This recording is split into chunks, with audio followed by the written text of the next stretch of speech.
If you are going through a wilderness season, one of the very things that God might do to you, he might prune you. That means he might cut off some things, some old natures or some things that you might have felt like they were good. Like you thought you and God was good. And he might bring it to your attention like this very thing is one of the things that I need you to let go of. And it hurts. I'll be honest, it hurts.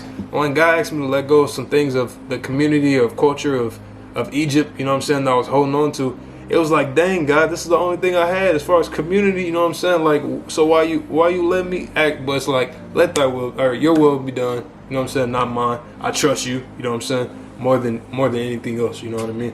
I gotta trust you, but it hurts. That pruning hurts. He's literally cutting away some things, some weights that you've been holding on to, that you thought were your identity. And it hurts when you find out, dang, I don't have much of an identity, but yes, you do. For those things that you're holding on to wasn't your identity, but it's making room for the greater that God has inside of you.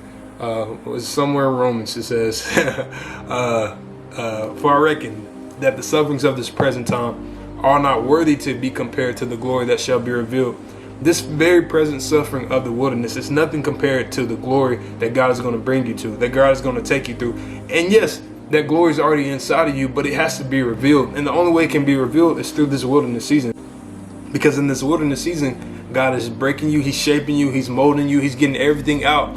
And along this way, it's like you're going through this process. And that's good, man. You're going through this process. And as you're going through this process, God is making you sweeter. He's making you into the wine that you are. I had an analogy that I did one time.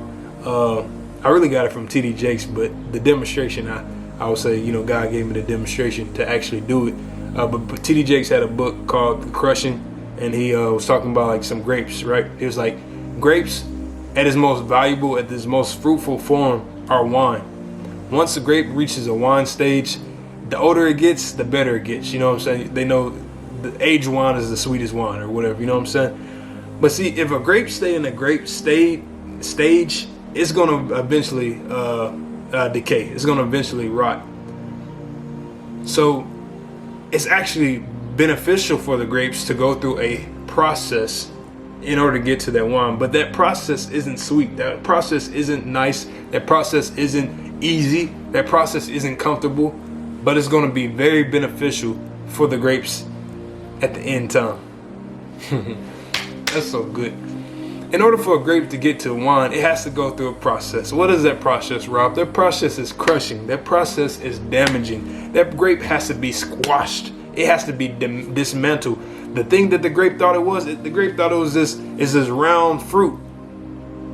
But going through that process, it's no longer that round fruit. For if anything, it's crushed, it's demolished, it looks ugly, it looks nasty, it looks messy. But if it trusts the process, and as it finishes the process, it's going to turn into this great, sweet wine that is everlasting. That the older it gets, the sweeter it gets. You know what I'm saying? But a grape has to go through that process. That's just like us in the wilderness season. Because we have glory inside of us, yes. Because we have greatness inside of us, yes. You have to go through a process in order to get to the most valuable form that you can be. If you don't go through that process, if you don't go through that crushing, if you don't go to the wilderness, God won't ever be able to take off those weights that you've been carrying. God won't be able to move out the sin that so easily tripped you up. It doesn't make sense, but it's God. And that's all I gotta say, man. Love y'all. Peace out.